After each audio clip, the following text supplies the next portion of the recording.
Welcome Pisces, this is Eleanor with Peaches by Starlight Tarot here with your August reading. I'm going to pull a card for each one of your 12 astrological houses, 4 weekly themes, and then 1 overall affirmation for the whole month. It is all chaptered out below so you can skip to the parts that interest you most. And my question to you Pisces is, do you like my new way of doing it? This is a brand new setup and a brand new format, so just let me know the good and the bad and the ugly in the comments of how you're feeling about this type of reading. And also go ahead and ask for any clarification. I'll try to say things better if I don't say them right here at the table at the first time. So anyway, we're going to start with your first house of outward appearance and first impressions, your second house of immediate environment and experience, your third house of communication and thoughts, third house. Fourth house of home, family, self-care. Fifth house of romance, creativity, play, and art. My favorite thing to say. Sixth house, daily health habits and service. Seventh house, partnerships and contracts.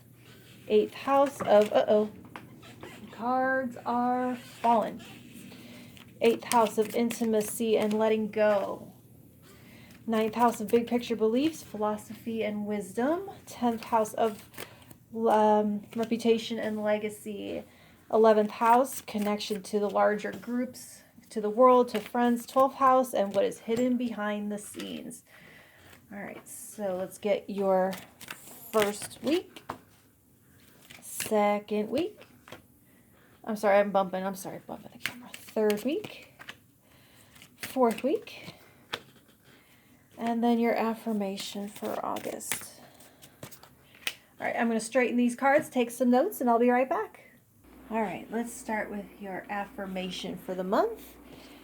You have, I love and accept myself exactly as I am. So a message of radical self-acceptance, all of your faces, all of your aspects. And if there's anything that you don't, rejecting it to the shadows just suppresses it so that it can pop out in unintentional ways, which is a great way to feel worse about it. It's a month to hold space for all of your emotions and to think about how much energy you could reclaim when it's not spent on holding up a mask. And it's like the only way to truly and deeply connect with another person is to, be able to do that. And I see that that's needed there with that Two of Cups, and we'll get to that. So in your first week, you have grounding. And so it's a week where your focus might be mostly on the physical, your physical surroundings and well-being. Remembering that you came into this world for a worldly reason, not to transcend per se. So there are calls to reach for more, but doing so means that keeping your feet firmly planted on the ground. So get outside if you can, get a massage if you can, get in touch with your 5 senses any way you can. Have the good food, all that good stuff. Buy the good smelling soap and teas.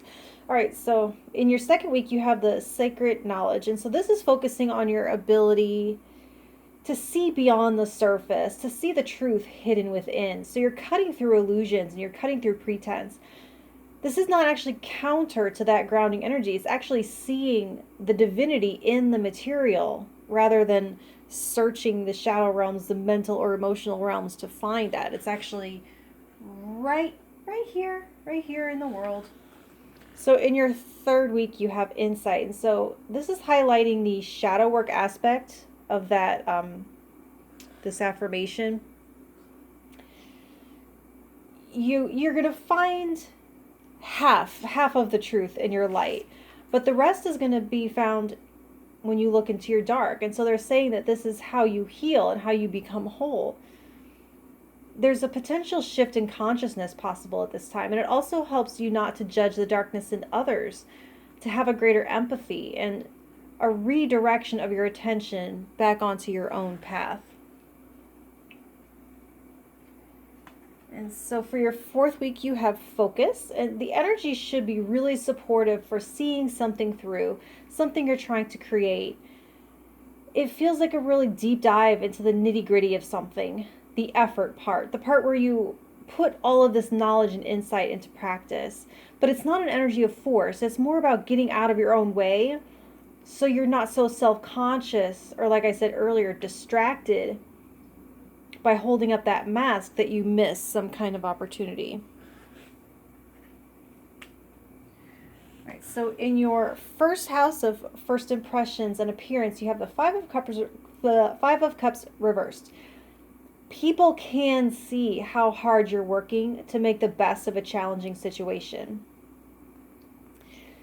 They're perceiving you as rooted in gratitude and future focused. So there's an energy of, it feels like you can't change the past, but you can confront it. And people see you as a warrior at this time, doing exactly that. They see you on the rise. So in your second house of immediate environment and physical experience, you have the Queen of Pentacles, pretty much one of the best to have in your physical sense. So yeah, exactly what this first week is all about, beautifying and making yourself comfortable.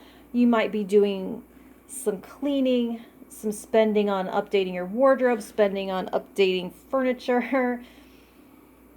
You feel very stable and abundant, comfortable and confident in your own skin. Sleeping well at night, feeling energized by the foods you're choosing to eat, maybe able to afford something more nourishing for once.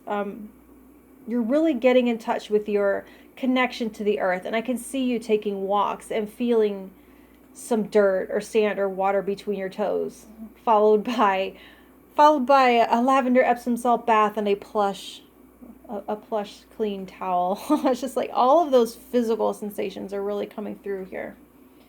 So in your third house of communication and mental environment, you have the Hermit reversed. And so all they're asking you to focus on here beyond that first week feels like something you may kind of not want to do. And it shows you searching for distractions or input from the outside.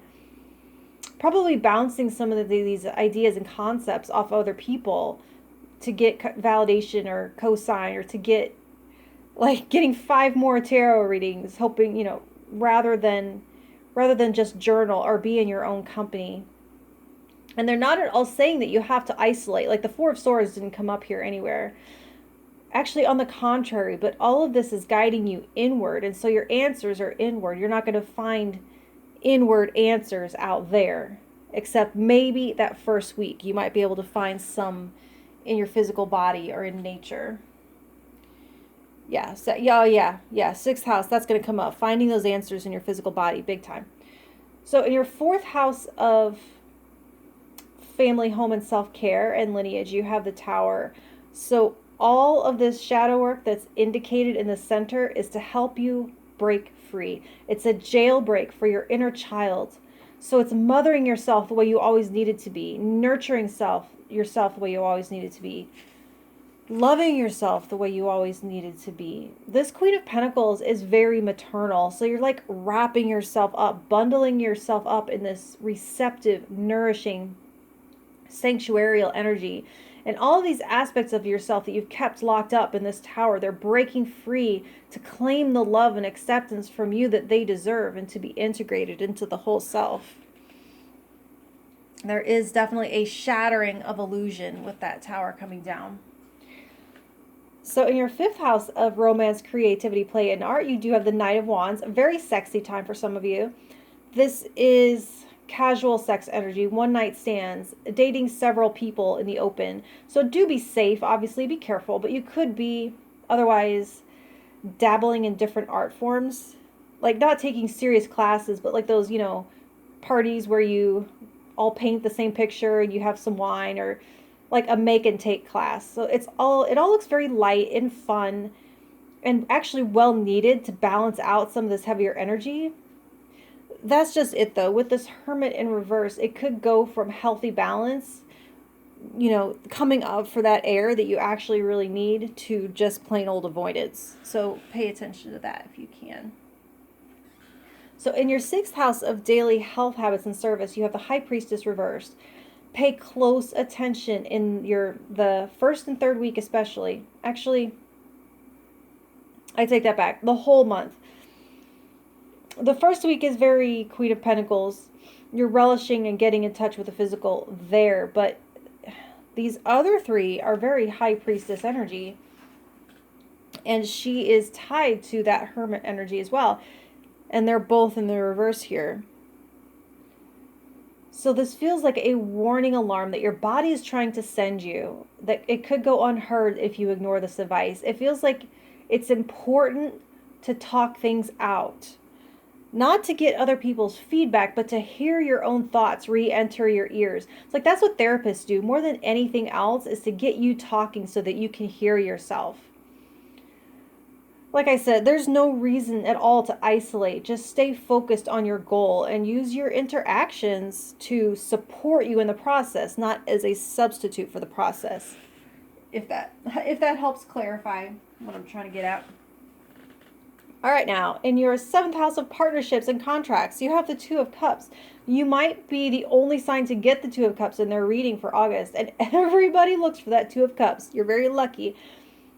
A beautiful, balanced, and healthy, promising, heartfelt connection between kindred spirits. This right here is why all of this shadow work is so vital. For this to last and to be rooted in integrity and true love, you have to be true to yourself and show your true self. Or you'll always be uncomfortable. Always feel like you have to put on, to be on. Always have to have a show. Can you imagine living with someone if you can't take your makeup off ever? So it's likely, this is likely to last. So think, how long can you keep up these aspects of yourself in banishment? Might as well invite them to the table now to be healed, and this partnership can be everything that you want it to be. And I feel like if you can't stay focused for yourself, do it for this connection. All right, in your 8th house of, let's see, where am I at here? Find my notes, I got lost. 8th house of intimacy and letting go. You have the Empress reverse. So got to surrender the anti-safety blanket of not feeling like enough. If any of this is nebulous and confusing, they're clarifying right here to lay that down, to throw it into the ocean, because it's like a dam between you and everything you want. You have, like, the Tower is like shattering the glass of your self-judgment, of self-restriction. Like, what sense does it make to tell the universe, no, I can't accept all of these gifts because I'm not enough? Well, how will you ever feel like enough if you don't accept the gifts? There's a kind of a self-defeating cycle there. So in your 9th house of higher wisdom and philosophy, you have the Queen of Swords reversed. So you are booting out the gatekeeper. You're dethroning and decommissioning the voice that judges, that measures, that rationalizes every little glimmer of hope and wonder that dares peep out from the dungeon of your shadow. It sounded so dramatic, but that's what they wanted me to tell you. She's the guard of the ego, and you're seeing how she hasn't kept you as safe as you thought. She's kept you small, and you're learning her proper role in navigating the physical world there in the first week. There is a function, but it was not to govern your entire development of being. All right, so in your 10th house of reputation and legacy, you have the Two of Swords.